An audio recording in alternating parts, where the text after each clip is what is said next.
ഇന്നത്തെ വീഡിയോ എന്ന് വെച്ചാൽ ഞാൻ 55 kg നിന്ന് 67ലേക്ക് എങ്ങനെ എത്തി.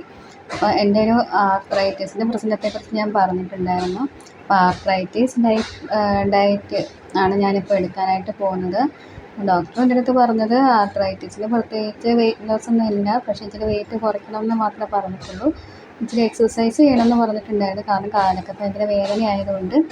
അപ്പം പെട്ടെന്നൊരു എക്സസൈസ് സ്റ്റാർട്ട് ചെയ്തപ്പോഴത്തേക്കും എനിക്ക് ഭയങ്കര ബുദ്ധിമുട്ടുണ്ടായി. ഞാൻ ചെറുതായിട്ടൊന്ന് നടക്കാൻ തുടങ്ങുമ്പോൾ തന്നെ കാലൊക്കെ നല്ല വേദനയായിരുന്നു, നല്ല കിതപ്പുമൊക്കെ അനുഭവപ്പെടാൻ തുടങ്ങിയപ്പോൾ ഞാൻ വിചാരിച്ചു വെയിറ്റ് ലോസ് ചെയ്യാൻ പയ്യെ പയ്യെ നമുക്ക് എക്സസൈസ് ചെയ്ത് തുടങ്ങാമെന്ന് വിചാരിച്ചിട്ട് അങ്ങനെ വെയിറ്റ് ലോസ് സ്റ്റാർട്ട് ചെയ്യണം. അപ്പോൾ എൻ്റെ അടുത്ത് ഞാൻ ഡോക്ടറിനോട് ചോദിച്ചു എന്തെല്ലാം ഭക്ഷണമാണ് കഴിക്കേണ്ടതെന്ന് ചോദിച്ചപ്പോൾ ഡോക്ടർ പറഞ്ഞത് എല്ലാ ഭക്ഷണവും കഴിക്കാം, അങ്ങനെ പ്രത്യേകിച്ചൊന്നും കഴിക്കാതിരിക്കില്ലെന്നാണ്. പക്ഷേ യൂട്യൂബിലൊക്കെ സെർച്ച് ചെയ്യുമ്പോഴത്തേക്കും ഒട്ടനവധി കാര്യങ്ങൾ അവർ അതിനകത്ത് പറയുന്നുണ്ട്, ഇന്ന ഭക്ഷണം കഴിക്കരുതെന്നൊക്കെ. പക്ഷെ ഞാൻ എല്ലാ ഭക്ഷണവും ഡോക്ടർ പറഞ്ഞുകൊണ്ട് എല്ലാം കഴിക്കുന്നുണ്ട്.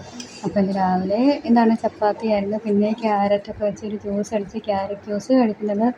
ക്യാരറ്റും ബീറ്റ്റൂട്ടും എല്ലാം കൂടി ഇട്ട് ജ്യൂസ് അടിക്കുകയാണെങ്കിൽ അത് ഹെൽത്തിന് ഒരുപാട് ഗുണങ്ങളുണ്ട്.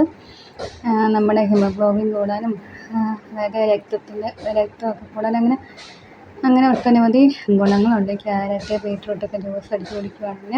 അങ്ങനെയാണ് ക്യാരറ്റ് ജ്യൂസ് ഒരു 11 മണിയായപ്പോൾ ജ്യൂസ് അടിച്ച് കുടിച്ച്. പിന്നെ ഒരു ആഞ്ഞിലിച്ചക്കയാണ് ഞാൻ കഴിച്ചത്.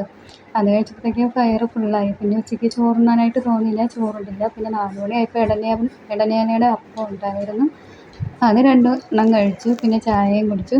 പിന്നെ ഒരു 7 മണി ആയപ്പോഴത്തേക്കും ഞാൻ പപ്പായ ഓമയ്ക്ക പഴുത്തത് കഴിച്ചിരുന്നു.